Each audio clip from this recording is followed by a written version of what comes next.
Bonjour à tous, heureux de vous retrouver, même s'il pleut un petit peu. Il paraît qu'il n'y a pas de courant dans certaines communes, désolé, il y a des endroits où on ne pourra pas nous voir, mais à vieux habitants, justement, il n'y a pas de courant en ce moment. Oui, c'est ce qu'on vient de me dire, ça.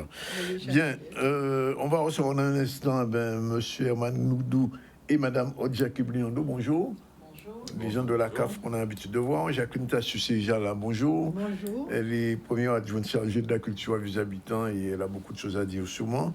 On va recevoir aussi pour vous parler de culture David Lapoural, le chef d'établissement du Musart, puisqu'il va avoir une exposition qui va débuter demain au Musart et on va en parler. Michel Madou devait être là, mais il préfère venir au lundi, donc on parlera avec lui. Xavier, lui, enseignant sera aussi avec nous. On parlera du congrès, même pas congrès, un colloque sur Maryse Condé. Maryse Condé est très en vue en ce moment. Si vous prenez l'avion, vous arrivez en Guadeloupe, vous saurez ça. Et puis, on va terminer avec Sandy Kelly, la chroniqueuse glamour de ZCL, puisqu'elle va recevoir la nouvelle Miss de Guadeloupe. Je parlais de Moira André, puis on va finir en musique avec Jocelyn Ménard. Voilà un petit peu le sujet. L'actualité, c'est la conférence de presse du comité de surveillance du SMAG. Vous savez qu'il y a eu beaucoup de paroles, beaucoup de choses dites sur le SMAG, sur sa gestion. Le préfet avait fermé le robinet. Est-ce qu'il l'a ouvert? Jusqu'à maintenant, tout n'est pas encore bien clarifié. On fera un petit tour avec le reportage de Solène Fèvre sur ça. Le contrat payé, c'était à Port-Louis. Charles-Louis Dagonia était avec le maire et le président du conseil régional hier à Port-Louis, puisqu'il s'agit de voir un peu comment les communes vont bénéficier d'un certain nombre d'éléments portés par le conseil général ou départemental, comme on veut. On en parlera. Comment accompagner les mutations économiques et numériques? Il y avait hier une conférence au MAC avec des thématiques clés, le futur au travail, l'innovation, l'intelligence artificielle, l'innovation dans la collaboration du travail, très important. Encore Charles Dagonia. Et puis on va parler du débrayage au Crous. Olivier Félix était sur place. On va commencer tout de suite, avant de donner la parole à nos invités de la CAF, de la conférence de presse de la commission de surveillance du SMAG. Reportage Solène Fèvre, on regarde. La loi ayant créé la commission de surveillance aux côtés du conseil syndical, normalement, nous devons co-construire, travailler ensemble à la satisfaction d'un service public de l'eau digne de ce nom. Or, qu'est-ce qu'on constate? C'est que le syndicat, nous ne savons pas véritablement les raisons, nous tiennent écartés des décisions qu'il prend. Et en plus, nous avons une machine aujourd'hui qui est le SMGEAJ qui fait des communiqués que pour expliquer aux gens qu'ils n'auront pas d'eau, qu'il y a des problèmes par-ci, par-là, des intempéries, etc. Et jamais pour dire, voilà ce que nous avons entrepris, voilà les investissements que nous avons faits, pour quel bénéfice. Donc on regrette un petit peu ce manque de retour sur l'investissement. Le préfet qui nous a déjà dit qu'il n'a pas le pouvoir d'entrer dans le fonctionnement des collectivités. Il nous conforte dans la démarche que nous avons engagée, c'est nous entendre avec le comité syndical sur une convention qui pourrait réguler et améliorer les relations que nous voulons développer avec le syndicat. Les faits ont défrayé la chronique ces temps derniers. On a pu constater, en tout cas entendre, qu'il y avait une gestion budgétaire qui était un petit peu aléatoire. En tout cas, l'État demande des précisions quant à la rigueur à observer sur une gestion budgétaire.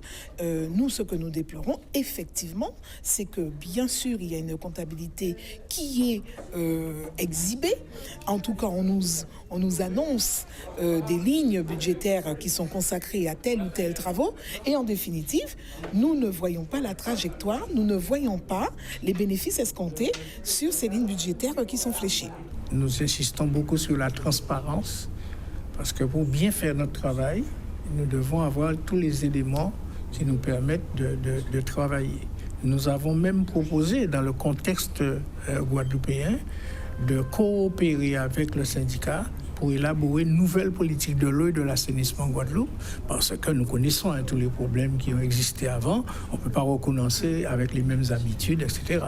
Donc il faut changer les choses. Nous appelons de nos voeux, encore une fois, 3 ans après la création du syndicat, le président Francisque et monsieur aussi le directeur général adjoint, monsieur Abekodo, de venir pour que nous ayons un vrai débat, une vraie discussion pour cheminer ensemble vers la satisfaction des usagers.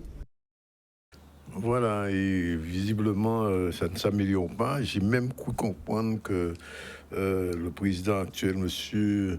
Jean-Louis Francis, serait sur le point de passer la main. Mais enfin bon, on attendra pour savoir un peu plus davantage. Alors, on va parler de la CAF, on va parler des bailleurs, puisque chaque année, cette question-là se pose. Il y a des gens qui louent des maisons à des allocataires de la CAF. Il y a quelquefois quelques petits soucis. Et c'est pour ça qu'aujourd'hui, avec la CAF à Casazotte, à Casano aujourd'hui, on a, Herman et Aude. On va commencer par Herman.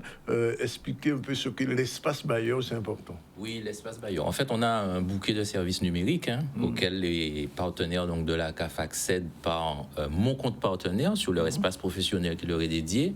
Et donc, les propriétaires qui ont des locataires qui font des demandes d'aide au logement ont la possibilité de suivre ce qui se passe sur leur dossier en accédant donc à l'espace bailleur qui correspond donc au service numérique dédié aux propriétaires dans mon compte partenaire. Oui. Et c'est facilement atteignable, j'ai envie de dire. Très facilement accessible. Il suffit d'aller sur le caf.fr, rubrique professionnelle, et on voit tout de suite mon compte partenaire. On a même une rubrique dédiée aux bailleurs. Bien, alors, question habituelle à Aude, à quoi sert ce service finalement? Alors, ce service qui est logé sur le www.caf.fr, espace professionnel, permet aux bailleurs en fait de pouvoir consulter la liste de leurs locataires, mais également les paiements d'aide au logement. Sur cet espace également, le bailleur peut déclarer un impayé de loyer. Et pour précision, un impayé de loyer est constitué de 2 mois de non-paiement hors charge. Oui, 2 mois. Hein? Tout à fait, 2 mois. 3. Non, 2 mois. D'accord. Le bailleur peut également déclarer le changement de situation du locataire, ou signaler son départ ou éventuellement s'il passe dans une colocation. D'accord. Et donc on peut vérifier sur l'espace bailleur si le locataire a perçu son aide au logement, tout à fait. S'il a payé. Parce que c'est important, parce que souvent, quand vous êtes venu, les gens me posaient la question, comment on fait, combien de temps il va payer, etc. etc. Je pose la question parce qu'on m'en a posé l'autre jour. Un locataire qui n'a pas payé pendant 3 mois, qu'est-ce qui se passe? Alors, on va falloir distinguer plusieurs scénarios, j'ai envie de dire. Bon, pour le bailleur, à partir du moment où le locataire n'a pas payé dès le premier mois, il considère que pour le propriétaire, son locataire est en impayé. C'est normal. Oui, par contre, administrativement, on a une définition de l'impayé au niveau de la CAF, c'est-à-dire qu'il faut que le montant que le locataire doit à son propriétaire soit équivalent à 2 fois le montant du loyer hors charge. Donc évidemment, si on arrive à 3 mois de loyer, on est déjà dans l'impayé. Alors pour peu que la situation ait déjà été signalée à la CAF par le propriétaire, des fois c'est même le locataire qui signale qu'il est en impayé, ça arrive. Ça arrive, oui. Et justement, donc c'est une démarche qu'on peut faire dans l'espace bailleur. Donc là, on va rentrer en procédure, on va dire, de médiation où on va inciter le propriétaire à trouver un accord avec son locataire. Et ça va se traduire par un échéancier de paiement qu'on va recevoir au niveau de la CAF et qui va permettre de maintenir le paiement de l'aide au logement. Puisque c'est toujours important de rappeler que l'aide au logement n'est payée que si le loyer est payé. Oui, bien sûr. Voilà. Bien sûr. Alors justement, l'espace bailleur, il s'adresse à qui vraiment, puisque dans la foulée? Eh bien, comme je l'ai dit tout à l'heure, donc il va s'adresser à tous les bailleurs. Alors, soit des bailleurs qui loue, comme on dit, en nom propre, c'est-à-dire, monsieur Zandonis loue son logement en tant que monsieur Zandonis, ou alors à un propriétaire qui s'est organisé en société pour louer son logement. Donc, soit il a créé une SCI, par exemple, entre plusieurs frères et sœurs, on voit ce cas-là souvent, ou alors il a confié la gestion de son bien à une agence. Donc, dans tous ces cas-là, on va pouvoir suivre ce qui se passe dans l'espace bailleur. Les exceptions, c'est vraiment pour les bailleurs sociaux, les CROUS, etc. Parce qu'ils ont un nombre de locataires très important. Donc, on ne va pas leur demander de faire des démarches locataire par locataire. Donc, on a une autre organisation pour les bailleurs sociaux. Mais tous les bailleurs privés vont pouvoir suivre leur démarche dans l'espace bailleur. Alors, comment contacter, j'ai envie de dire, c'est bien le mot, son espace. Alors, pour se connecter, c'est très simple. C'est sur le www.caf.fr, espace professionnel. Oui. En ce moment, la CAF de Guadeloupe et de Saint-Martin demande aux bailleurs de déclarer le montant du loyer du mois de juillet 2024. Une fois l'information enregistrée, elle est directement injectée dans le dossier du locataire, ce qui lui permet de pouvoir avoir l'aide au logement et payer son loyer sans interruption.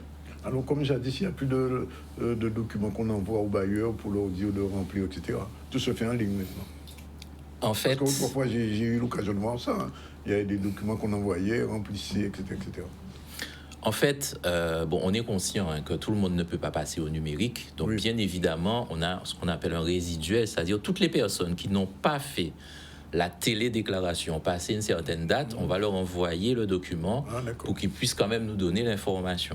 Et puis, c'est très rare, ça arrive qu'il y ait quelques propriétaires qui n'ont pas du tout de moyens électroniques.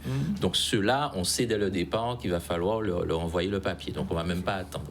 Mais c'est vrai qu'on incite à faire la démarche en télédéclaration parce que c'est beaucoup plus rapide. Il n'y a pas d'intermédiaire, en fait. Tout de suite, ça va tout de suite. Exactement. Le propriétaire fait la télédéclaration. Pour plusieurs locataires, l'information va directement dans chaque dossier, sans intervention humaine. Alors, ce qui arrive le plus souvent, c'est qu'on perd son mot de passe. Alors, ça peut arriver, effectivement. Donc, pour ça, on va simplement cliquer sur l'option mot de passe oublié. Mais, évidemment, ça ne va fonctionner que si l'adresse mail qu'on connaît au niveau de la CAF, c'est la bonne. Oui. Donc, il faut s'assurer en amont qu'on donne des coordonnées de contact à jour, d'ailleurs qu'on soit propriétaire ou locataire, quelle que soit la personne qui a des interactions avec la CAF, on insiste beaucoup pour avoir des coordonnées de contact à jour. Oui. Par exemple, ça peut arriver qu'on fasse des rappels par SMS. Oui. Donc, si on n'a pas les bons numéros de téléphone, les bonnes adresses mail, forcément, l'opération n'est pas efficace. Ouais. Donc, adresse mail à jour, j'ai perdu mon mot de passe, je le récupère instantanément. Il y a un moyen d'accompagner les gens qui ont des difficultés? Oui. Tout à fait. On a des espaces qui sont prévus pour ça. D'ailleurs, on a une collaboratrice qui est avec nous, qui nous donne un coup de main au niveau des espaces multiservices, où on accueille effectivement le public qui a besoin d'un coup de main pour sa démarche numérique. Alors, c'est important de préciser qu'on est dans une démarche d'accompagnement, c'est-à-dire qu'on ne va pas prendre la souris et faire à la place de l'usager. Oui. L'objectif, c'est de lui montrer, de l'accompagner pour qu'ensuite, il soit capable de faire sa démarche seul. Oui. Et ça se fait en Guadeloupe ou bien hors de Guadeloupe? En Guadeloupe, nous avons plusieurs espaces multiservices, justement. Un à Dotémar aux Abîmes, un à Basse-Terre, également à Marie-Galante. Alors, pour précision, ces espaces multiservices sont sans rendez-vous et ouverts le lundi, mardi, jeudi, de 8h jusqu'à 16h, et le mercredi et le vendredi, de 8h à 13h. Donc, sans rendez-vous, un bailleur qui n'a pas à disposition d'outils numériques ou a besoin d'accompagnement peut se rendre dans des espaces multiservices. Il y a un numéro spécial pour ça? Bien sûr. Alors, 2 numéros pour aider nos bailleurs. Tout d'abord, une ligne nationale qui s'affiche actuellement à l'écran, le 09 69 32 52 deux fois, mais également une ligne locale. Nous avons passé à nos bailleurs qui font effectivement des départements. Parce que la ligne qui n'est pas en Guadeloupe, il faut tenir compte du décalage, décalage horaire. Tout à fait. De merci 6 heures de pour le l'instant. préciser. Oui. Tout à fait. Je suis à 3 heures du matin. Alors, la ligne nationale est disponible jusqu'à 10h30, tout à fait. Et une ligne locale qui est le 06 90 90 04 74 qui est ouverte de 8h à 13h. Oui. Alors, en résumé, Herman, CAF.fr. CAF.fr, donc rubrique professionnelle, on accède au compte partenaire avec les identifiants donc, que le partenaire a reçus. Donc, c'est vrai quand même qu'on n'a pas précisé, mais on a emmené des nouveautés cette année, parce qu'on vient chaque année, mais cette année, on est venu avec des nouveautés. Donc, le numéro de téléphone, que je rappelle quand même, qui est dédié uniquement aux bailleurs, c'est le 06 90 90 04 74. Oui. Donc, normalement, à partir de maintenant, ce sera toujours le même numéro de téléphone pour eux. Oui. Et puis, cette année, les propriétaires ont la possibilité de faire eux-mêmes leur changement de coordonnées bancaires. Oui. S'ils sont tiers payants ou pas, ils ont la possibilité d'activer l'option ou de la désactiver, avec quand même la précaution que si je désactive mon option, c'est pour tous mes locataires, pas uniquement pour un seul. Et ils ont la possibilité aussi de payer éventuellement des dettes en ligne s'ils en ont. On peut faire tout ça dans l'espace bailleur et c'est nouveau. Alors, juste une dernière question, je la pose quand même. Quelqu'un qui vient de commencer à louer sa maison pour créer son espace bailleur, qu'est-ce qu'il fait? C'est automatique. En fait, à partir du moment où son locataire va formuler sa demande d'aide au logement, nous, on va s'occuper du reste. D'accord. Voilà. Et il recevra automatiquement ses identifiants de connexion. Ça a le mérite d'être très clair. Peut-être qu'on devait ajouter quelque chose? Simplement, l'actualité de la CAF se lit toujours sur Instagram, LinkedIn et Facebook du CAF.fr. Il y a l'Instagram, il n'y a pas encore le TikTok, non? Non, pas encore. Pas encore. Ça viendra. Merci en tout cas d'être venu donner ces précisions parce que c'est nécessaire, parce que les attributaires ou les allocataires posent beaucoup de questions et quelquefois sont un petit peu, comme on dit, mêlés. Alors j'espère que ça va les aider. On va passer à autre chose, on va parler culture, puisqu'on se dirige vers Madame Tassus, première adjointe au niveau culturel. Alors je sais qu'en décembre, il y a quelque chose, mais avant ça. Oui, bonjour à tous, bonjour à la population abyssoise, bien sûr, et à toute la Guadeloupe en général. Donc, mais merci. Au-delà, on vous voit jusqu'en France. Oui, mais mon Dieu. Oui, parce qu'on est en direct. On est en direct. Alors, bonjour aussi à nos compatriotes là-bas. Oui. Alors, je vous disais merci de m'avoir invité pour parler de la commune. Vous savez que la commune de Vieux-Habitants, c'est une commune quand même qui bouge pas mal, sur le plan culturel, sur le plan des activités, qu'elles soient sportives, culturelles, tous les plans. Et aujourd'hui, je suis particulièrement responsable d'une commission éducation.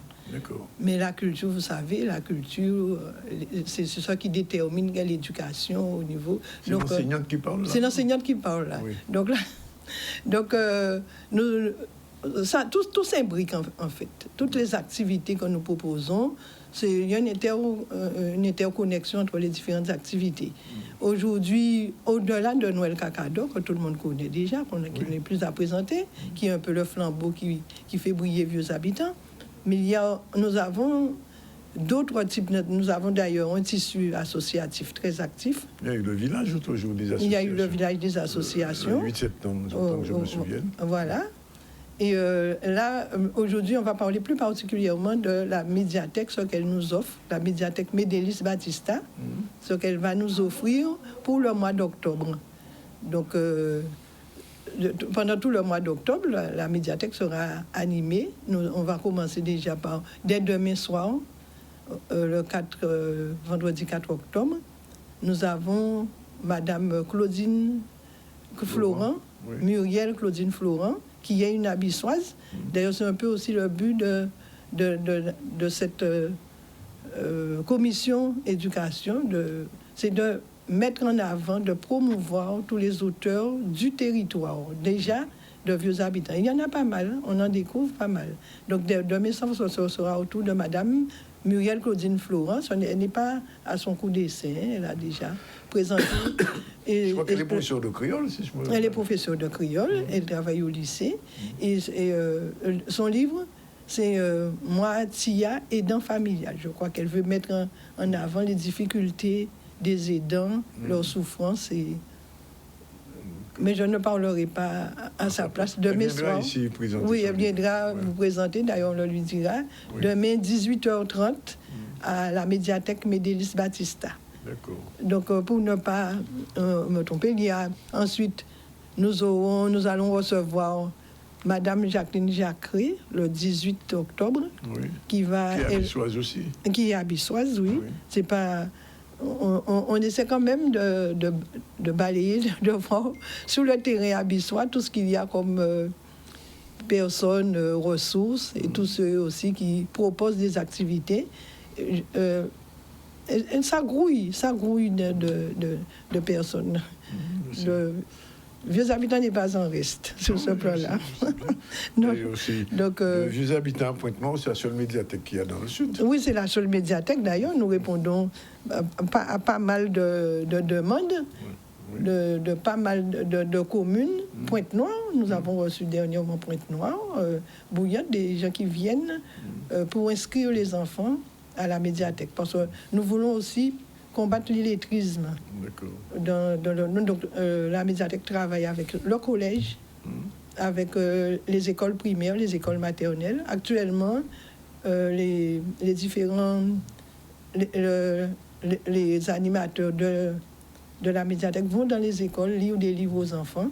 Et dans notre commission éducation, ce que nous aimerions faire, ce serait de passer dans les différents quartiers, faire des espèces de ripages de lecture avec les enfants pour les inciter à lire. Mais on a déjà quand même pas mal d'enfants qui viennent à la médiathèque.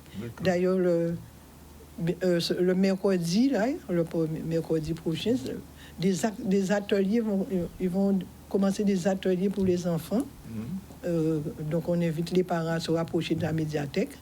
Il y a toujours un thème. L'année dernière, c'était sur les Jeux olympiques. Cette année, pour ne pas dire de bêtises, je vais bien regarder pour que ce qui est embêtant avec les portables, c'est que ça c'était. Donc, il y aura... alors, demain, c'est avec Muriel. À 10h, mercredi 9 octobre, reprise des ateliers avec les enfants sur le patrimoine. D'accord. Oui. Samedi 12 octobre, par contre, avec une association qui a été créée par Ronald Batista, petit-fils de Médélis Batista d'ailleurs, qui s'appelle la Coupe Cantage. Peut-être que vous avez déjà entendu parce qu'ils sont un peu professeur, je crois. Il est professeur de créole aussi, baïf, de créole, mais enfin pas créole seulement, mais il est un peu comme Madame. On ne fait pas exprès de les choisir. Hein. Ça pousse à vieux habitants. Donc, elle est bonne là-bas. Ouais.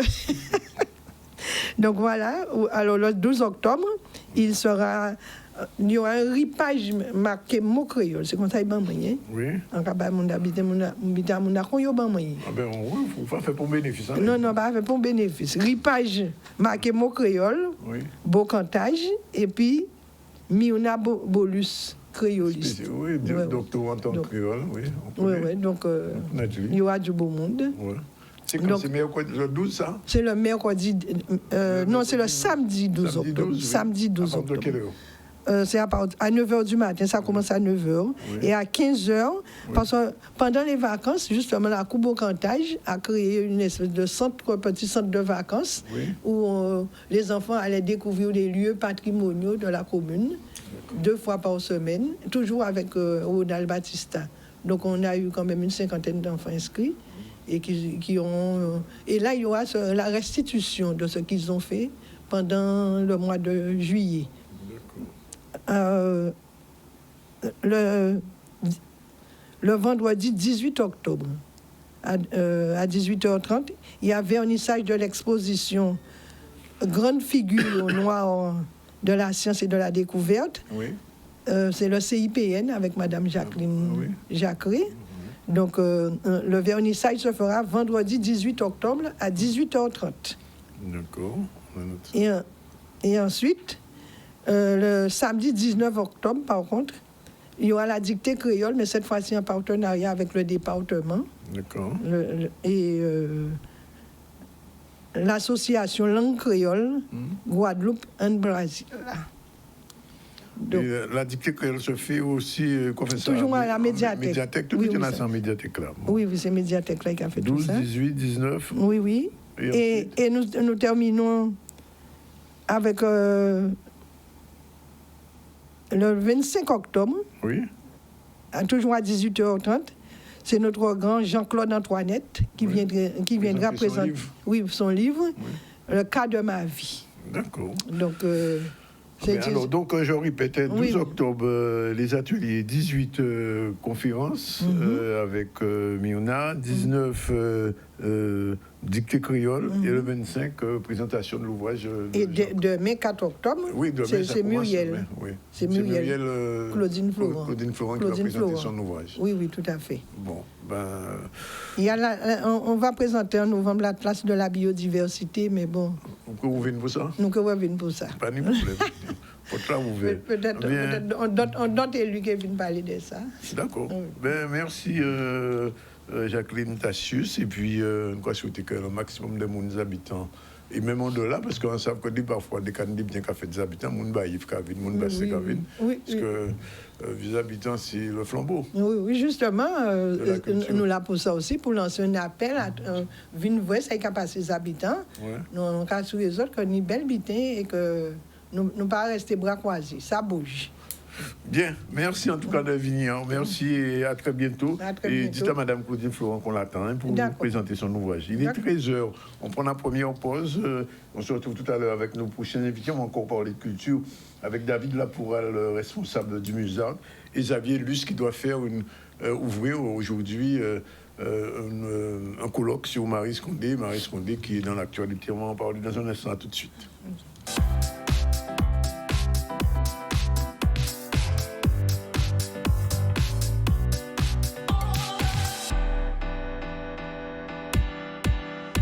Voilà, nous sommes revenus avec vous, il est 13h05. Nous allons continuer de parler culture puisqu'on va recevoir David Lapoural. Bonjour. Bonjour. Il est le chef d'établissement du Musard, sous-directeur du patrimoine, entre autres, mais il a encore d'autres fonctions. Mais aujourd'hui, on parlera que du Musard. Et puis, on va recevoir pour la première fois M. Xavier Luce. Bonjour. Bonjour. Enseignant-chercheur à l'Université des Antilles et puis doctorant aussi sur le travail sur l'œuvre de Marie Scondé. Et Marie Scondé qui va être dans l'actualité puisqu'il va y avoir un colloque qui va s'ouvrir sur l'œuvre de cette écrivaine, cette autrice guadeloupéenne. Avant ça, on fait un petit tour sur l'actualité. On va parler du contrat pays. Alors, le contrat pays, c'est, on veut dire, c'est un tour des communes que le président du conseil départemental, Guy Losbar, fait de manière à aider un peu ces communes. Hier, c'était dans le Nord-Ganter pour lui. Et donc, il y a une signature de ce contrat pays permettant à cette commune d'avoir une aide particulière, ce qu'on appelle un accompagnement, c'est le terme exact, avec la collectivité. Reportage Charlie Dagonia, c'est parti. 7e contrat pays avec pour lui. Nous avons eu à intervenir sur 5 axes. Les axes habituels, la culture, le sport, l'aménagement du territoire, la biodiversité. Mais au-delà donc, des projets que nous accompagnons pour la ville, il y a des projets propres du département, tels que le port où nous sommes actuellement. C'est un investissement de près de 30 millions d'euros qui va complètement modifier cette zone du littoral, qui va amener de l'activité, puisqu'il y aura une base nautique, on va reconsidérer pour les pêcheurs, un service technique, fait des potons, plus de 250 anneaux. Donc tout cela va amener de l'activité économique, la création d'emplois pour la ville de Port-Louis et du développement. Des projets culturels aussi. On a vu le lieu, la médiathèque, Jardin en nous, qui ont une portée culturelle très importante. Et on sait très bien que la culture est un vecteur de développement économique, un vecteur de développement touristique, humain, et qui renforce notre identité, donc qui me tient beaucoup à cœur. Ça a été une préparation multidimensionnelle, le volet sportif, puisque le terrain de Barboteau, il est utilisé par le collège. Il y a la route départementale RD 128, où nous allons réaliser l'éco-quartier de Belin. Là aussi, le département s'est engagé. Les routes de Morgue et de Bichon, qui desservent l'ensemble de l'agriculture port-louisienne. Là aussi, le département s'est engagé. Le centre culturel qui sera à côté de la médiathèque et tout l'espace entre la médiathèque et le centre culturel sera un espace d'expression populaire. D'ici la fin d'année, nous aurons une plénière sur l'ensemble de ces contrats contenus dans le plan, le PPI du département. Et aujourd'hui, sur les 20 contrats, c'est à peu près 160 millions que le département accompagne les différentes communes. Et lorsqu'on connaît quelle est la situation financière des villes, c'est une nécessité et c'est le meilleur levier possible pour permettre leur développement et en tout cas accroître l'attractivité de notre territoire. Voilà, c'est cet accompagnement pour cette commune du Nord-Ganter où Guy Losbar va continuer son tour de la Guadeloupe des contrats pays. Ben justement, on va parler de l'établissement qui est sous la direction du pôle de M. Losbar, puisque le Musard, qui s'appelait jadis Musée Chelcher, est devenu Musard. Et son chef d'établissement, il est là, David Laporelle. Bonjour. Alors, bon, je sais que le musée a beaucoup d'activités. Récemment, il y avait des ateliers, ça continue. Et là, il y a une expo qui va s'ouvrir. Oui, bonjour. Nous avons en moyenne à peu près sur l'année 4 expositions.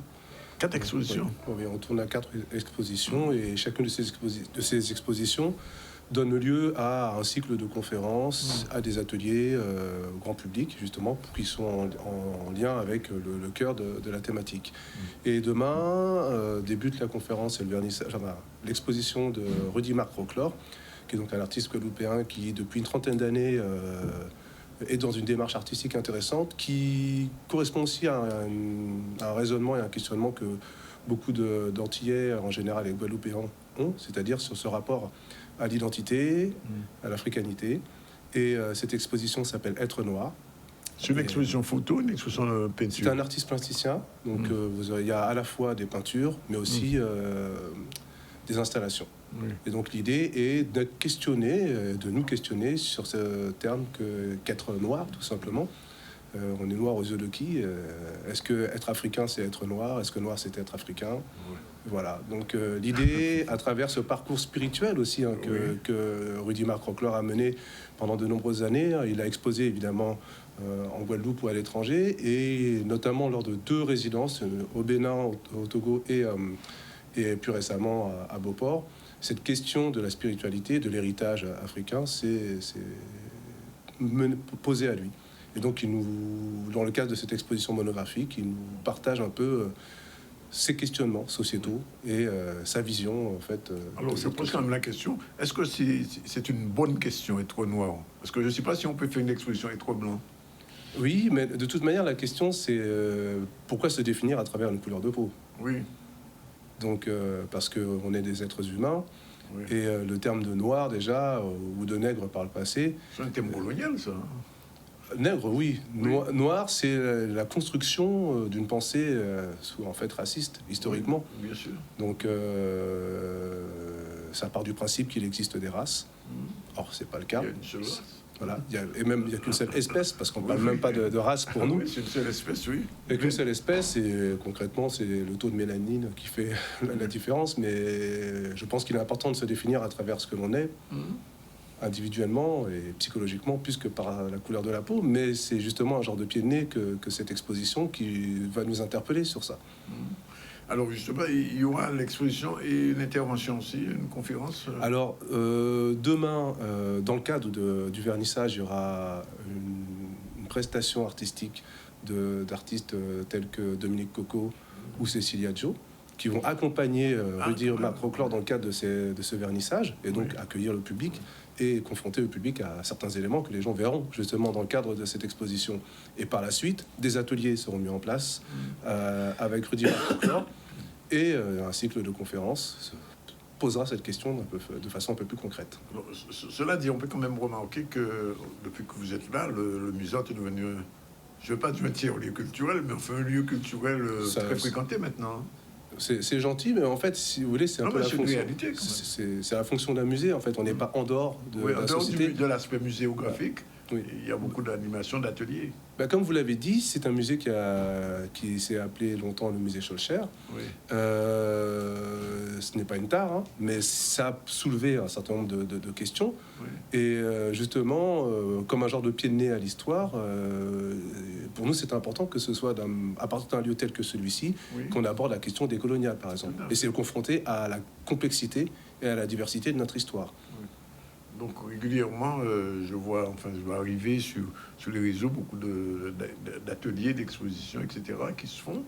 Et j'ai même envie de dire que c'est vraiment le musée en ce moment en Guadeloupe. C'est gentil, mais en tout cas, on essaie. Il n'y a pas qu'un seul musée en Guadeloupe, il y a au Moule, le musée de qui est un petit peu moins actif, je trouve. En fait, il est en train de prendre... Se restructurer. Voilà, exactement. Il se comme pour les musées d'ailleurs de Marie-Galante, les 3 musées départementaux se sont engagés dans une remise en question, dans une refonte, et évidemment, ça prend du temps. Et c'est le musée qui a donné le fil rouge, j'ai envie de dire. Disons qu'on a été les premiers à prendre cet axe, et en effet, ça va être le cas pour les 2 autres musées départementaux qui sont sur des thématiques qui sont fondamentales pour nous. que ce soit parce qu'on a vu pour l'écomusée de Marie-Galante sur les savoir-faire traditionnels, mais en fait qui sont issus de cette culture coloniale et qui a permis à la Guadeloupe de se construire dans un contexte de domination. Tout à fait. Et l'écomusée et le musée de Garclair, qui est un musée d'archéologie précolombienne, même ces termes-là aussi, il faut qu'on les revisite. Hein. Qu'on parle de précolombien, bon, ça fait-il dans votre tête. Exactement. Mais bon. Mais justement, je pose la question, même si ce n'est pas votre musée, tous ceux qui se trouvent au musée Edgar Auclair, parce qu'il y a beaucoup d'éléments qui ont été recueillis, que deviennent-ils? Ils sont là empilés ou bien un moment on va... En réalité, aujourd'hui, ce qu'il y a au musée Edgar Clair, globalement, ça relève et ça provient de vieilles fouilles. Oui. Et justement, dans le cadre de sa restructuration, le musée va pouvoir récupérer des éléments des 20-30 dernières années où il y a vraiment des vestiges d'une très grande qualité. Ouais. Et donc, cette scénographie qui va être repensée par le biais de la conservatrice, justement, va pouvoir permettre de montrer tout ce qui est caché depuis... Enfin, caché, tout ce qui est entreposé, conservé dans de bonnes conditions et protégé, mais qui va pouvoir le révéler à travers ce musée, justement. Alors, l'autre question, c'est, je sais que les fouilles archéologiques continuent avec l'INRAP, enfin, vous-même vous participez. Alors, ces fouilles-là, elles vont au musée Edgar Auclair, nécessairement, c'est-à-dire ce qui est retrouvé ou trouvé, est-ce que ça va dire... Alors, pas tout de suite. C'est-à-dire qu'aujourd'hui, ce qui a été fouillé et mis au jour depuis une trentaine d'années, est conservé au service régional d'archéologie.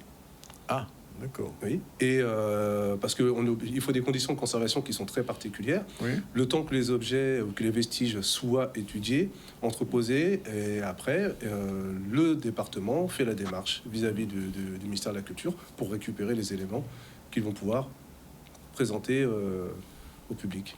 Donc aujourd'hui, c'est entreposé, ça ne quitte pas la Guadeloupe, ou alors quand ça quitte la Guadeloupe, c'est vraiment temporairement dans le cadre d'une étude dont on n'a pas de spécialiste qui serait sur place. Mais ça justement, j'allais poser la question. Les choses qui sont à Aix, en Provence, par exemple, qui concernent la Guadeloupe, notre histoire, ça commence à être rapatrié ou à être filmé? Comment ça se passe?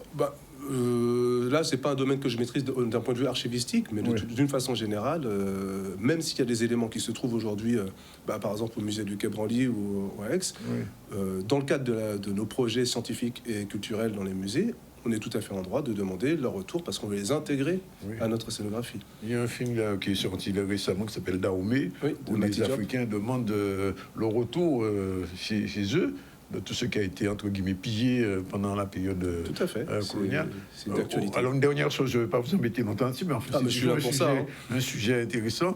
Au niveau des fouilles, il y a encore il y a de l'espace, il y a encore des choses à découvrir, archéologiquement parlant. En fait, on a souvent tendance à penser que tout a été trouvé, mais l'archéologie professionnelle en Guadeloupe est relativement récente. Elle a une trentaine d'années à tout casser. Oui. Et vu que 90%, voire 95% de l'archéologie qui est menée est liée à l'aménagement du territoire, le plus gros reste à venir en réalité, parce que les bourgs, quand ils ont été constitués, c'était à une époque où l'archéologie n'existait pas. Oui. Donc aujourd'hui, à chaque fois qu'au sein d'un bourg, par exemple, il y a des travaux d'extension qui se font, un collège qui va avoir le jour, une extension de parking, etc., il y a 99% de chances qu'on tombe sur des vestiges, et c'est ce qui se passe. Donc aujourd'hui, 90% des fouilles qui sont menées sur le territoire, voire 95% en Guadeloupe, sont des fouilles qui sont liées à l'aménagement du territoire, à des travaux, et on trouve de façon quasi systématique des éléments. Je vous pose quand même la question. Traditionnellement, on disait que les Kalinago, enfin, qui ont peuplé la Guadeloupe jadis, vivaient au bord de la mer. Enfin, c'est ce qu'on dit traditionnellement. Alors, comment expliquer ce qui se passe à Plessis, quand même? C'est loin de la mer, là, quand même. Oui, alors, souvent, ça dépend de l'état de la recherche aussi. C'est-à-dire que, comme je le disais, j'ai parlé des bourgs, et la plupart des bourgs qu'on a en Guadeloupe sont à proximité de la mer, une bonne partie. C'est vrai. Donc c'est ce qui explique en fait que la recherche a mis au jour des vestiges à proximité. Mais progressivement, il y a des travaux qui sont ce qu'on appelle de la prospection qui est menée depuis quelque temps, et on retrouve en effet des sites à l'intérieur des terres. Ça a été le cas aussi pour les pétroglyphes, les roches gravées, qu'on a surtout au début associées à la présence de l'eau et qu'on commence à voir un peu dans les hauteurs. Donc c'est vraiment aussi lié à l'histoire de la recherche. Donc c'est sûr qu'ils se sont implantés en périphérie dans un premier temps, mais ils se sont appropriés l'intérieur des terres, et puis ils peuvent se l'approprier de façon ponctuelle. Il peut y avoir des haltes de chasse qui se font un peu partout, alors même qu'ils ont un habitat sédentaire à un moment. Voilà. Donc ils ont occupé toute l'île, hein, ça, il n'y a pas de... Bon, alors on revient rapidement sur le sujet. Donc, conférence demain et exposition à partir de quelle heure? 18h. 18h. Et l'exposition, l'inauguration de l'exposition, le vernissage et la conférence. Voilà, alors demain, il n'y a pas de conférence. Demain, c'est vraiment le vernissage. Le vernissage, oui. avec Dominique Coco, Cécilia Joe et évidemment Didier Marc Roclor qui présentera son exposition, dont la commissaire est Christiane Jasmin. Oui. Et à partir de là, se mettra en place le cycle de conférences et d'ateliers pour le grand public pendant 2 mois. Et il y a d'autres choses à venir, j'imagine, dans les mois qui viennent. Oui, d'ailleurs, j'ai oublié de dire que, par exemple, le 16 octobre, dans le cadre du festival Mondes en Vue, là, il y aura une série de conférences, justement, sur le genre, sur la masculinité. Oui. Donc, on essaye d'être en lien avec les problématiques de société actuelles. Bravo pour la musante, en tout cas, félicitations et pour le travail qui est fait, parce que c'est vrai que ça manquait. On reste dans la culture, on change de sujet, on va recevoir monsieur Xavier Luce, bonjour. Bonjour. Vous êtes enseignant-chercheur à l'Université des Antilles. Il y a un colloque Marie Scondé qui débute, et je pose la question parce qu'elle est d'actualité. C'est un hasard si le colloque débute au moment où Marie Scondé... son nom est sur l'aéroport de la Guadeloupe, l'aérodrome, pardon. À la faculté Roger Thomson de lettres, on travaille sur l'œuvre de Marie Scondé et pas sur le nom des aéroports. C'est une question qui n'est pas du tout de notre ressort, c'est une pure coïncidence. Donc c'est une coïncidence. Une pure coïncidence. D'accord. Le colloque était organisé, conçu de longue date depuis 2023, puisque 2024 est l'année Marie Scondé, qui avait été décidée par le conseil régional. Oui. Il n'était pas question à l'époque de baptiser un aéroport du nom de Marie Scondé. Bon. Alors j'ai vu quand même qu'il y a des spécialistes qui viennent un peu de partout, de Pennsylvanie, si je ne me trompe pas, des personnes qui m'ont parlé de l'œuvre de Marie Scondé, pas seulement en Guadeloupe. Alors, moi, j'ai envie de vous poser une question. Comment vous expliquez le fait qu'une personne, un écrivain, une autrice comme Marie Scondé, qui est tant écrit, soit pas suffisamment connue en Guadeloupe? Pas suffisamment connue, sans doute parce que... Oui, pas suffisamment connue, j'ai bien entendu. Sans doute pas suffisamment connue parce que insuffisamment enseignée au primaire, au collège, au lycée, à l'université. Oui. Et c'est ce qui se développe au fil des décennies par différentes générations d'enseignants qui, par exemple, Haïti Chéri, tous les étudiants que nous avons à Roger Thomson ont tous lu quasiment Haïti Chéri. Il y a Moi Tituba, qui est également aussi un grand classique. Donc c'est la manière dont des enseignants et puis de la famille, comment on découvre une œuvre, les spectacles qu'il y a autour, qu'il y a de plus en plus, et ce colloque, qui justement vise à faire découvrir une œuvre très importante. Alors ça veut dire qu'au niveau de l'université, le travail est fait. Au niveau du secondaire, pas encore suffisamment? Si, puisque un certain nombre d'étudiants savent tous qui est Marie Scondé, dont tous lu... Ils savent qui est Marie Scondé, mais ont-ils lu Marie Scondé? Oui, il y a 1 ou 2 romans, parfois pas, mais c'est l'occasion de la découvrir et ils sont très intéressés par cette œuvre qui est très diverse. Oui, il y a beaucoup à faire, il y a déjà beaucoup qui est fait et on travaille davantage, d'où ce colloque. Oui. Alors, quelle va être la thématique du colloque? Qu'est-ce qui va être approfondi ou qu'est-ce qui va être, j'ai pas envie de dire exhumé, mais enfin, de quoi on parlera pendant ce colloque? Marie Scondé, chez elle et dans le monde, c'est le rapport du pays natal à son écriture et à son œuvre. Puisque, comme on le rappelle souvent, Marie Scondé a vécu en dehors du pays et elle y est revenue pendant longtemps. Elle a quitté la Guadeloupe quand elle avait quoi, 19 ans, c'est ça? Oui, elle est venue après son baccalauréat pour poursuivre des études supérieures, préparer l'école normale supérieure, comme d'autres, comme Aimé Césaire par exemple. Et elle part à Paris et elle va pas revenir en Guadeloupe, puisqu'elle va partir en Afrique. Côte d'Ivoire, Guinée, le Ghana, le Sénégal. Et elle reviendra... Elle a d'ailleurs gardé le nom africain. Et en effet, le nom Condé est devenu un nom guadeloupéen par le nom de plume que Marie Scondé a conservé, mais initialement, c'est vrai que c'est un nom africain, qui est le nom de son premier époux, Mamadou Condé, qui était un comédien, dramaturge, qui jouait dans la pièce Les Griots. Il avait joué le personnage de Archibald de la pièce Les Nègres, justement.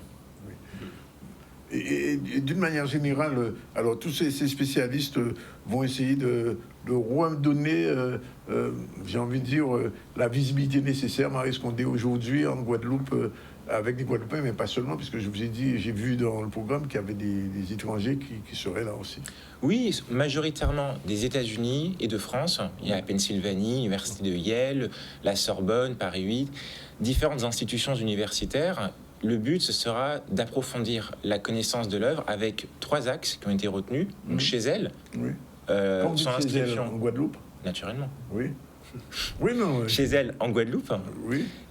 la deuxième partie qui est sur le rapport de l'autrice et de son esthétique, son écriture, donc comment le pays natal s'inscrit dans son écriture et comment il se déploie dans le monde, la troisième partie. Donc comme vous voyez, ça fait une boucle, donc un départ, un retour au pays natal. Oui. Alors, vous qui êtes enseignant-chercheur sur l'œuvre de Maryse Condé, à votre avis, quelle est l'œuvre qui, j'ai envie de dire, qui symbolise Maryse aujourd'hui? S'il fallait prendre par exemple, je prends un exemple qui n'a rien à voir. Quand on parle de Césaire, on est obligé de parler de Cahiers au pays natal, bien qu'il ait fait plein de choses, il a écrit des pièces de théâtre, La Tempête, enfin, etc. Pour Maryse Condé, c'est quoi son œuvre symbolique, on va dire? Cela dit, c'est très différent, puisqu'Aimé Césaire, le Cahier retour au pays natal, c'est un peu son acte de foi, d'engagement politique. Maryse Condé n'a pas été élue députée de Fort-de-France ni de Pointe-à-Pitre. Elle est allée quand même aux élections. Donc, oui, ça c'est quelque chose qui vient après. Oui. Donc il y a plusieurs œuvres. Si on s'intéresse à l'histoire de l'Afrique, à sa réhabilitation, c'est naturellement Ségou, qui est un roman historique superbe, qui a fait de Ségou une place littéraire, un lieu d'histoire. Donc il y a Ségou, ou bien on pourrait Moiti-Tuba, Sorcière noire de Salem, aussi, qui est un roman important qui raconte une esclave qui a réellement existé, et elle invente une subjectivité, c'est son regard sur le monde, et qui nous permet de réfléchir sur le racisme à l'époque contemporaine, avec un jeu historique assez parodique, comme Maryse Condé en a coutume. Et Victoire, les saveurs et les mots, ce qui est un récit sur la grand-mère de Maryse Condé, Victoire et le dit Kidal de Marie Galante. Donc c'est aussi une porte d'entrée. Et enfin, je dirais, comme Maryse Condé l'aurait sans doute dit, c'est-à-dire son dernier roman, qui est toujours important, l'Évangile du Nouveau Monde. Donc avec ces 4 œuvres, on a 4 portes d'entrée qui permettent de parcourir cette œuvre-monde, œuvre-monument, qui est très cohérente, puisque de livre en livre, on retrouve en fait sa voix, cette voix inaltérable, qui passe à l'immortalité littéraire et qui revient de livre en livre. Il y a toujours des échos biographiques à ses livres, à sa vie. Tout ceci s'en mêle et forme la littérature de Maryse Condé.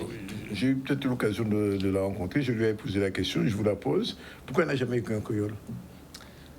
Alors, ce qu'elle dit, c'est qu'elle n'avait pas le talent, la capacité de développer une écriture littéraire en créole, et elle respecte trop cette langue pour se lancer dans cette aventure. Et je crois aussi parce que le français représente quelque chose d'important, puisque le français n'est pas quelque chose c'était une sorte de conquête pour sa génération, de ses parents, qu'elle appelle dans Le Cœur à rire et à pleurer les grands nègres. C'était une conquête, puisque l'instruction était réservée auparavant aux descendants des propriétaires d'esclaves ou bien à ceux qui venaient de France comme fonctionnaires, pour que des personnes issues de l'esclavage, des nouveaux citoyens, aillent au collège, au lycée, et ensuite poursuivent les études. C'était un acte de fierté pour sa génération. Et je crois qu'elle est attachée à cette langue comme une langue non pas en rapport à la colonisation, mais une langue d'émancipation, permettant de tenir un discours sur le colonialisme, comme Aimé Césaire, qu'il a tenu en français, son discours. Ça signifie, en vous écoutant, que Maryse Condé a été un écrivain engagé. Évidemment, toute sa génération. Maryse Condé est née à l'écriture avec le cri, le grand cri de la négritude, comme on le disait. Et son dialogue est avec Aimé Césaire et Frantz Fanon. Frantz Fanon et Aimé Césaire, je crois que ce sont les 2 figures de l'engagement en littérature. Et il y a quand même Édouard Glissant aussi. J'ai dit Frantz Fanon et Aimé Césaire parce que dans La vie sans phare, elle raconte bien son devenir écrivain entre ces deux. Mais bien sûr, il y a Édouard Glissant, Sonny Rupert, etc., etc. La liste est quand même très longue. La littérature antillaise est quand même quelque chose d'assez important aujourd'hui. Alors, en tant que chercheur, qu'est-ce que vous espérez découvrir ou faire ressortir de ce colloque? Quelle est votre attente? Eh bien, ce dialogue entre des spécialistes qui se connaissent, pour certains, qui se sont déjà rencontrés dans le cadre de séminaires et de colloques. Et aujourd'hui, c'est une phase assez particulière. C'est ce qu'est la patrimonialisation de l'écrivain. C'est ça qui est en train de se mettre en place.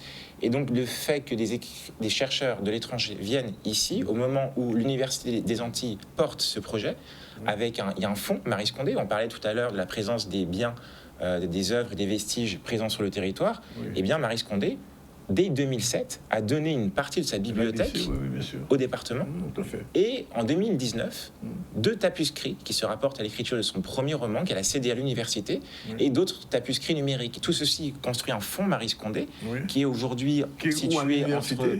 justement, l'Université des Antilles porte un projet de mise en valeur de tous ces livres et tapuscrits pour en faire un espace à la fois d'exposition et un espace de travail pour des étudiants, pour la recherche, étrangers et ici, pour qu'on puisse faire des mémoires, des thèses sur son œuvre, autour de son œuvre et au-delà. Parce qu'il y a une maison Maryse Condé, il a Pointe-à-Pitre. Oui, il y a également la Casa Condé qui est partenaire de l'événement, tout à fait, qui organise des lectures avec des étudiants, enfin des collégiens plutôt, primaires, lycées, et qui participent de faire vivre cette œuvre. Il y a différentes initiatives. Il n'y aura jamais, par exemple, au Musart, une expo Maryse Condé? Je me tourne vers son gérant. Non, je pose la question. L'Université des Antilles, en tout cas, je pense que les différents enseignants-chercheurs qui travaillent sur son œuvre seraient tout à fait disponibles pour répondre aux questions, aux projets que vous pourriez porter. Ça pourrait intéresser plus tard une expo Maryse Condé un jour? Ah, mais tout ce qui contribue à l'histoire de la Guadeloupe est le bienvenu. Hein. Ouais. De toute façon, c'est un musée d'art et d'histoire, et dans l'art, il n'y a pas que l'art plastique. Donc on a travaillé, et on travaille avec des écrivains. On va probablement mettre en place des résidences d'écrivains, et donc c'est des comédiens. On est ouvert à tout. Récemment, nous avons rencontré Gisèle Pinault, avec lequel on aimerait aussi mettre en place un projet. Donc oui, c'est voir une exposition, tout est ouvert. Tout est possible. Je voulais juste dire une chose, dans le sens de ce que M. Luce disait. C'est vrai que l'émancipation par la française, c'est aussi un moyen, par l'utilisation de la langue française, c'est aussi à mettre un pied d'égalité avec les interlocuteurs. Oui, bien sûr. C'est-à-dire que c'est aussi important d'utiliser la langue, entre guillemets, du colonisé pour recadrer les choses aussi. Non, c'est vrai, quand on voit l'écriture de Maryse Condé, bon, elle est quand même, son écriture est quand même accessible, je veux dire. Si on compare par exemple à Chamoiseau, qui me disait, lui, il me disait qu'il était un artiste de l'écriture, Maryse Condé, c'est une écriture qui fuit. Alors, rappelons quand même les temps forts de ce colloque.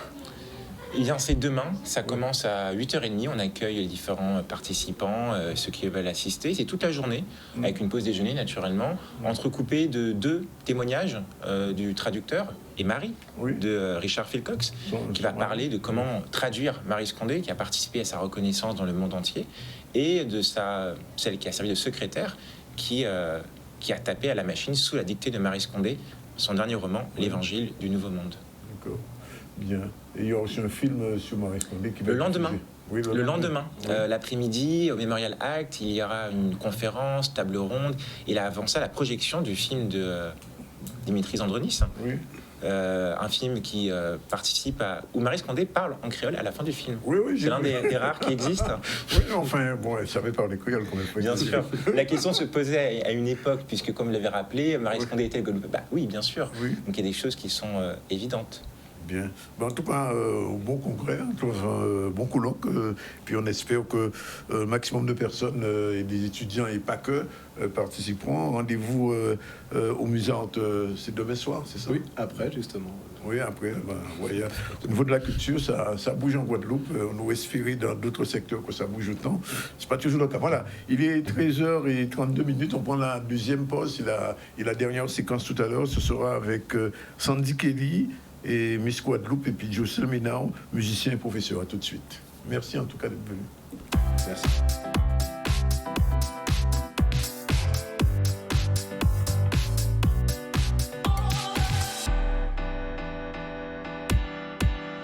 Nous sommes revenus avec vous pour la dernière séquence, la plus belle séquence du ZCL aujourd'hui, puisque moi, je vois encore de belles personnes. On commence par Jocelyne Ménard, qui est en Guadeloupe. Mais oui, c'est pas toujours les femmes.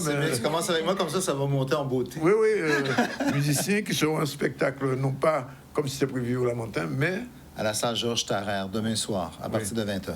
Alors, qu'est-ce sera en gros le spectacle? Le spectacle. C'est un spectacle de jazz. Ça s'appelle, le nom du spectacle, c'est Soul Stream, les âmes, courant d'âme.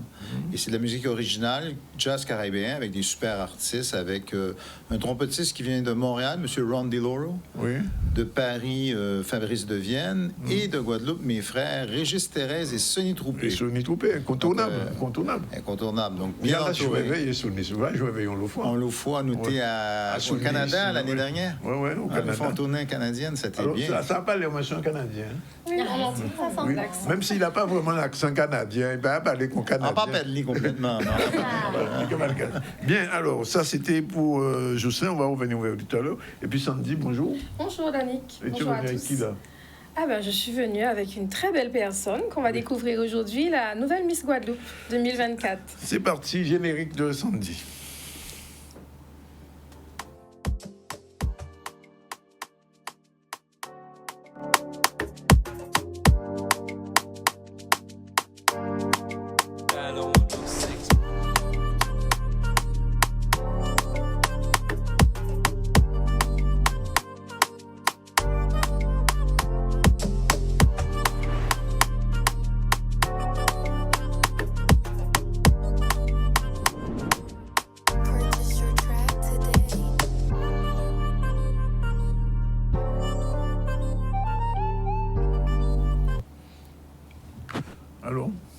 Alors, je le disais, on reçoit aujourd'hui Moïra André, qui n'est autre que la nouvelle ambassadrice de la Guadeloupe. Bonjour Moïra. Bonjour Sandy, bonjour Danick, bonjour Jocelyn. Voilà, donc c'était un... On ne dit pas bonjour à Sandy. Qui est là. Elle est en bas. Même si elle est en bas. Bonjour Sandrine. Oui. On a du beau monde en back-office. Voilà. Alors, c'était le 15 septembre dernier, au Palais des Sports du Gosier, Moïra, bientôt un mois de règne. Alors, quelles sont tes impressions avec un petit peu plus de recul? Moi, je suis toujours sur mon petit nuage. Je ne suis pas redescendue et je compte bien y rester pendant encore un an, bien évidemment, tout au long de mon règne. Oui. Et du coup, qu'est-ce qui a changé dans ta vie? Et quand on devient Miss Guadeloupe, qu'est-ce qui change au quotidien? J'ai envie de savoir. Le rythme, ouais. Que ce soit le rythme en termes d'événements, le rythme de sommeil aussi, le rythme de travail. Je suis bien évidemment beaucoup plus sollicitée. Je suis reconnue dans la rue lorsque je vais faire mes courses. C'est assez nouveau, ça change, mais j'apprécie. Des fois, les gens n'hésitent pas à venir me voir et me dire « Oui, je vous ai soutenu, je suis très contente de la Miss, etc. » Donc, franchement, ça fait plaisir. Très bien. Je peux mettre des fois des visages sur les commentaires ou encore les j'aime, les messages que j'ai reçus. Et ça fait chaud au cœur. Alors, il semble que ta participation à l'élection a été motivée par tes amis. Oui. Qu'aimerais-tu leur dire aujourd'hui? Ah, mais je les remercie. Parce que franchement, sans mes amis, je ne serais pas là aujourd'hui. Et j'aurais peut-être loupé une belle opportunité de vivre une belle aventure, que ce soit Miss Guadeloupe ou encore Miss France, qui arrive très, très bientôt. Oui, effectivement. Donc, tu l'as dit dans une de tes interviews, il y a eu une Moïra avant l'élection et une Moïra après. Oui. Qui est la nouvelle Moïra, justement? Mais la nouvelle Moïra ressemble quand même un peu à l'ancienne, mais on va dire qu'elle a beaucoup grandi, qu'elle a beaucoup appris, qu'elle a rencontré de nouvelles personnes et que son chemin de vie a évolué, a changé. Mais après, dans le bon sens du terme, bien évidemment. On dit que c'est l'école de la vie, c'est une école de vie, Miss Guadeloupe. Que retiens-tu de cette aventure? Les bons moments. Que les bons moments. Que ce soit avec les candidates ou le comité ou lors de nos diverses sorties. On a vécu de très, très, très belles choses, des fois riches en émotions. On a appris à se découvrir, des fois on a fait tomber les barrières et c'est ce que je retiens surtout. Et ça fait grandir. Oui, ça fait grandir, bien évidemment. Que ce soit au niveau de notre comportement ou notre façon de s'exprimer, de marcher, c'est que du plus. Après, il y a eu effectivement de très belles candidates, mais justement, Moïra, a été élue Miss Guadeloupe. Selon toi, qu'est-ce qui a fait la différence tout au long de l'aventure? Puisque je crois que vous avez eu quand même des notes. Il y a eu des notations avant l'élection. Il y a eu aussi le jour J. Quel a été le petit plus de Moïra, selon toi? Alors, je pense que c'est mon authenticité, mon naturel. J'ai vraiment vécu l'aventure comme elle venait, du jour au lendemain, mais je suis surtout restée moi-même. Et je pense que c'est peut-être ça qui a fait la différence. Je suis aussi une femme très joviale, très pétillante. Ça se sent. Je souris beaucoup, je rigole beaucoup, je fais beaucoup de blagues. J'aime bien dire que je suis drôle. Oui. Voilà. Donc je pense que c'est ce qui a fait la différence, oui. Aujourd'hui, tu représentes la Guadeloupe. Comment tu comptes mettre celle-ci en valeur à l'échelle nationale, mais aussi internationale? On te le souhaite. Ah ben, je croise les doigts pour ça, bien évidemment. Et j'aimerais mettre en avant notre diversité, que ce soit culturelle, avec nos plats, nos paysages et tout ce qui est mouvement culturel, c'est-à-dire le carnaval, le gros-cas. C'est ce que j'aimerais mettre en avant parce que pour moi, ce sont nos richesses et elles méritent d'être connues du monde entier. Nos plats, est-ce que tu as un petit plat préféré? Comment résister? J'aime bien manger. Quand tu me dis plat. Mais à nous aussi. Oui. Et pendant l'aventure Miss Guadeloupe, on a bien mangé. Oui, ça, j'ai cru l'entendre. Alors, un petit plat, je dirais un dombriouas. Ah oui, incontournable. Très bien. Bon péché mignon. National. Ah oui. Mais justement, l'élection de Miss France approche à grands pas. La préparation a débuté? Honnêtement, la préparation a débuté depuis le 26 juin 2024, c'est-à-dire le jour du casting. D'accord. Donc, voilà. On est rentré directement dans le vif du sujet parce que 2 jours après, on était en week-end d'intégration au Club Med, bien évidemment. Et en fait, depuis cet instant, tout a commencé.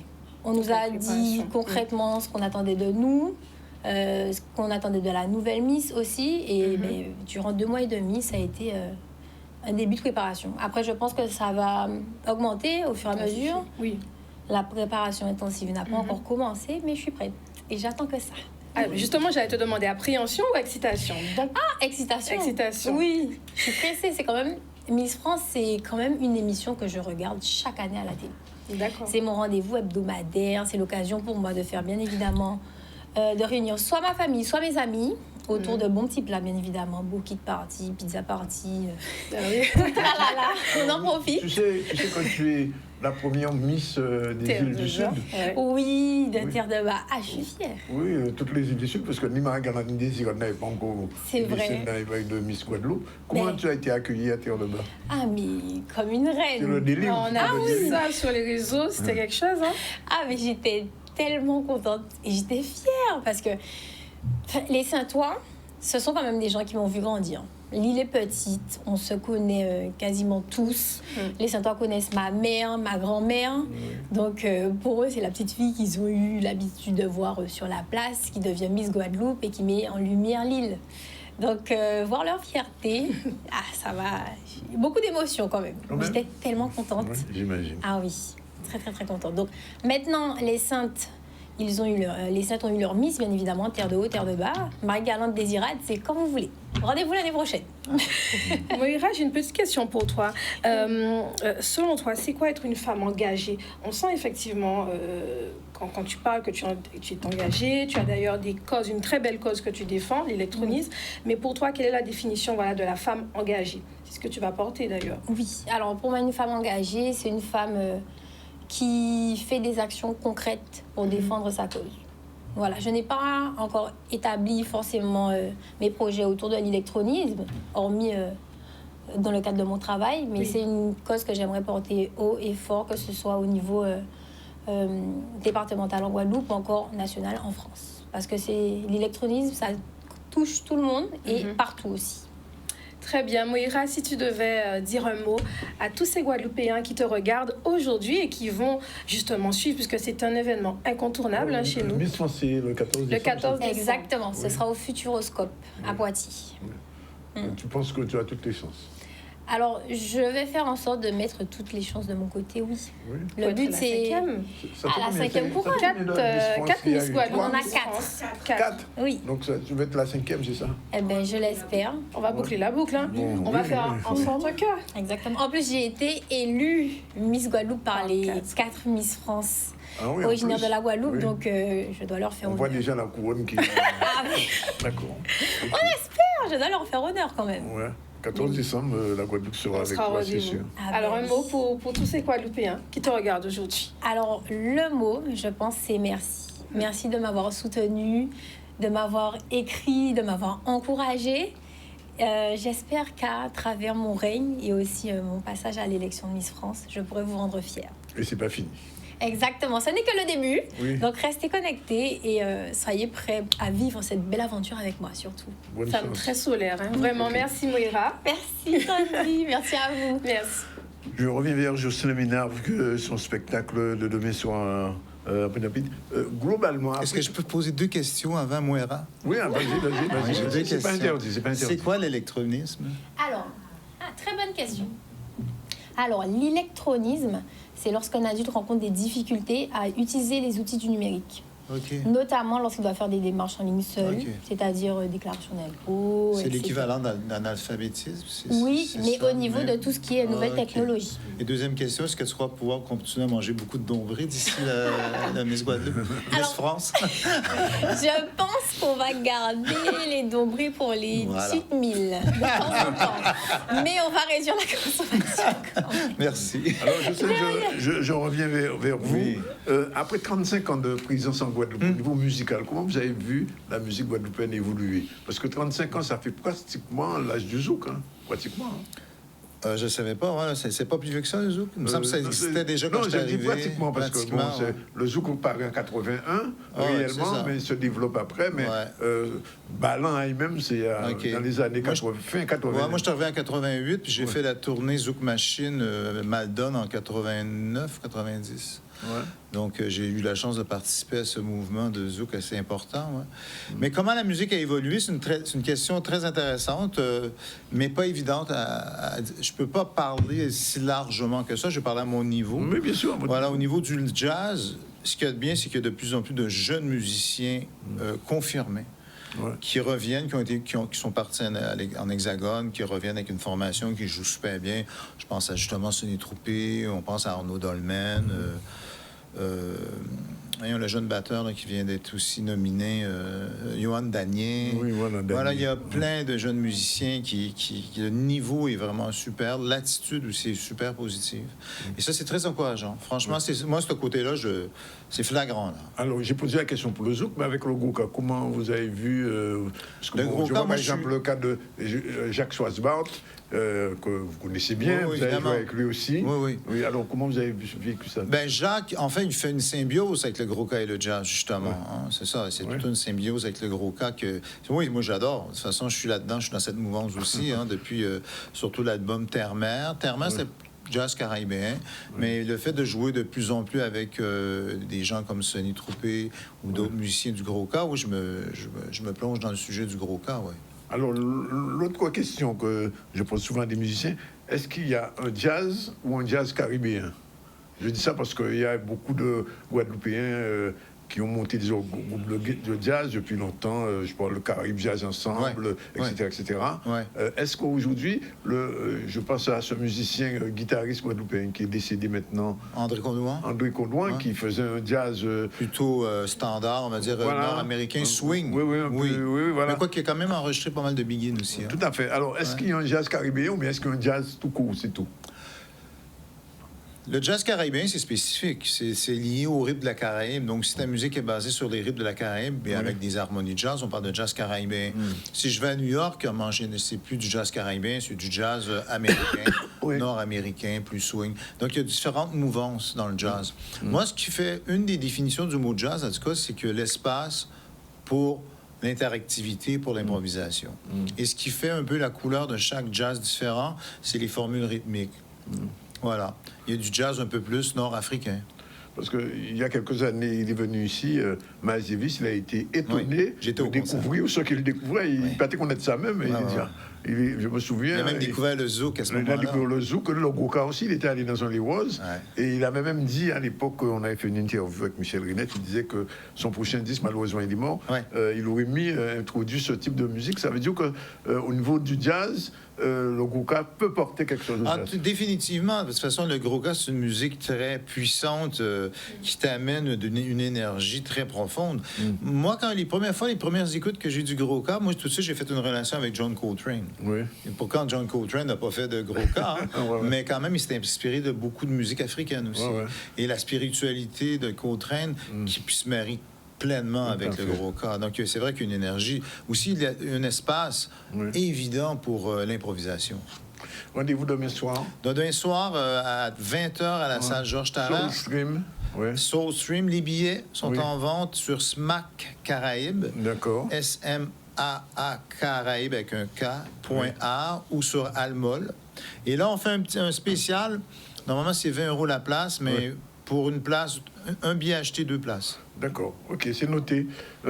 Moya, il faudra quand même parler du Grouka quand tu vas à Miss France. Ah, mais croyez-moi, j'en parle déjà. Faut parler, faut dire des petits mots. Et du jazz caribéen aussi. Du jazz caribéen. Sans faute, mais le Grouka, j'ai beaucoup d'amour pour ça. Un dernier, rapidement, on fait un petit retour sur l'actualité avec le lancement officiel de la planète revisitée. Olivier était là, Olivier Félix était là. On regarde un peu ce reportage, très vite.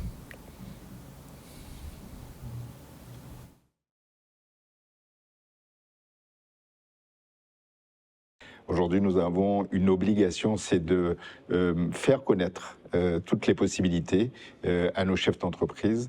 Nous sommes venus aujourd'hui lancer l'expédition océanographique et terrestre portée par l'Agence régionale de la biodiversité des îles de Guadeloupe que je préside et portée également par le Muséum national d'histoire naturelle de Paris. Cette agence régionale est une émanation de la région et de l'Office français de la biodiversité. Et en fait, cette expédition fait suite à 2 précédentes expéditions, Carubentos 2012, Carubentos 2015, 284 nouvelles espèces avaient été découvertes, dont 84 endémiques. Et donc, l'expédition que nous lançons aujourd'hui, c'est une expédition hors norme. Pourquoi? Plus d'une centaine de chercheurs mobilisés, dont un tiers de chercheurs locaux. Ensuite, généralement, les expéditions durent 10-15 jours. Là, 2 mois d'expédition. Et enfin, nous sommes sur les îles du Sud, à savoir les Saintes, Marie-Galante, des Irades et la réserve naturelle de Petite Terre. Et donc, on risque de découvrir davantage d'espèces endémiques dans l'inventaire qui sera fait. Cette biodiversité, en fait, c'est pas juste des petites bêtes et des petites fleurs, hein, c'est un patrimoine commun, un bien commun qui est à disposition de tout le monde et qu'on a tendance à dilapider juste parce qu'on ne le connaît pas, parce qu'on ne le voit pas, à l'image de ces pièges d'insectes qui permettent de collecter des insectes que personne ne voit. Et donc, le simple fait de prendre le temps de les collecter va permettre de prendre conscience de cette richesse, derrière de voir les liens entre les différentes espèces, les écosystèmes, et les services qu'ils rendent, et dont on dépend, nous, hein, parce que l'eau que vous buvez, l'air que vous respirez, ben c'est grâce à ces services écosystémiques rendus par cette biodiversité. Une des particularités des îles du Sud, c'est qu'il y a des espèces qu'on trouve dans les îles du Sud et qu'on ne va pas trouver en Basse-Terre ni en Grande-Terre. Pour nous, ça, c'est très intéressant. Parfois, c'est des espèces qu'on trouve aussi à la Dominique, mais qui, en Guadeloupe, ne sont présentes qu'aux Saintes ou à Marie-Galante. C'est vraiment ça qu'on cherche. Et on va explorer aussi l'ADN de ces espèces, parce que peut-être qu'on ne sait jamais, celui de Marie-Galante ou celui des Saintes n'est pas le même que celui de Grande-Terre. Et c'est vraiment ça qu'on étudie. Plus on est sur un milieu insulaire et plus vous avez de l'endémisme, c'est-à-dire des espèces que vous allez retrouver uniquement sur cette île. Donc, déjà sur la Guadeloupe, il y avait eu pas mal de découvertes et on espère que sur les îles du Sud, qui sont encore des milieux plus insularisés, eh bien, on va découvrir de nouvelles espèces, mais qui sont carrément encore plus endémiques que ce qu'on a trouvé en Guadeloupe. Donc, faire de l'inventaire pour avoir de nouvelles espèces, mais surtout aussi, on suit ce fil directeur. Est-ce que finalement, lorsque on est dans des milieux très insularisés, le taux d'endémisme augmente et les résultats de cette expédition vont permettre de répondre à ces questions-là. Voilà, l'Office guadeloupéen de biodiversité. On a le temps de voir le sujet sur l'intelligence artificielle, ça m'a intéressé, moi, parce qu'elle est dans l'informatique. On regarde un peu, mais oui, le conseil départemental, c'est bien ça. Bon, je suis beaucoup de choses. Hein. Bon, allez, on regarde le sujet rapidement. L'innovation dans la collaboration au travail avec l'IA. Aujourd'hui, nous avons une obligation, c'est de faire connaître toutes les possibilités à nos chefs d'entreprise et les inciter encore plus à s'informatiser dans tous les secteurs. Alors, ce qui est intéressant aujourd'hui sur cette réunion, c'est qu'il y a un véritable besoin pour les entreprises de prendre conscience de ce que la révolution numérique est en train d'apporter à chacune des entreprises. C'est important parce que si une entreprise aujourd'hui ne décide pas d'avancer avec le numérique et en particulier avec ce qu'on appelle l'intelligence artificielle, ça veut dire que l'entreprise se met de fait sur le côté de la route et sera beaucoup moins efficace, beaucoup moins efficiente et produira beaucoup moins de chiffre d'affaires et donc risque de péricliter à terme. ChatGPT est un des outils d'intelligence artificielle. Oui, c'est extrêmement important de ne pas décrocher, en fait. On n'a pas le choix, il y est. Tous ces outils d'intelligence artificielle sont déjà dans notre quotidien. On les utilise sans même s'en rendre compte. Oui, il faut former nos jeunes, et nos moins jeunes d'ailleurs, à l'utilisation, nos jeunes à la formation, au développement de ces produits. On n'a juste pas le choix. Il ne faut surtout pas rater le coche. Sinon, on aura un temps de retard. On l'a payé très cher au moment du Covid parce que nous avions un temps de retard dans nos départements par rapport à l'informatisation.